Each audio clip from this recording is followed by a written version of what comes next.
নারায়ণগঞ্জের হাজীগঞ্জ নবীগঞ্জ ফেরিঘাট এলাকায় ফেরি থেকে একটি প্রাইভেট কার শীতলক্ষ্যা নদীতে পড়ে যাওয়ার ঘটনা ঘটেছে।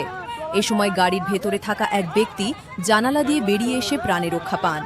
পরে স্থানীয় নৌকার মাঝিরা তাকে উদ্ধার করেন।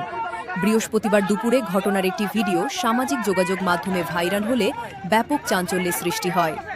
ভিডিওতে দেখা যায় নদীতে ভাসতে থাকা একটি প্রাইভেট কারের ভেতর থেকে এক ব্যক্তি জানালা দিয়ে বের হয়ে আসেন।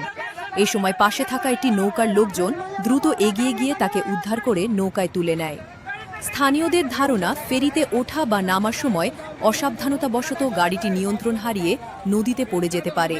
তবে দুর্ঘটনার সুনির্দিষ্ট কারণ এখনও নিশ্চিত হওয়া যায়নি। এ ঘটনায় কোনো হতাহতের খবর পাওয়া যায়নি বলে জানা গেছে। ঘটনার পর সামাজিক যোগাযোগ মাধ্যমে নৌপথে যানবাহন পারাপারের নিরাপত্তা ব্যবস্থা নিয়ে প্রশ্ন তুলেছেন অনেকেই। বিশেষ করে ফেরিঘাটে পর্যাপ্ত নিরাপত্তা, গাইডলাইন এবং তদারকির অভাব রয়েছে বলে মন্তব্য করেন নেটিজেনরা।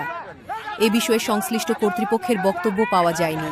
তবে স্থানীয়দের দাবি, ভবিষ্যতে এ ধরনের দুর্ঘটনা এড়াতে ফেরিঘাটে কঠোর নিরাপত্তা ব্যবস্থা নিশ্চিত করতে হবে।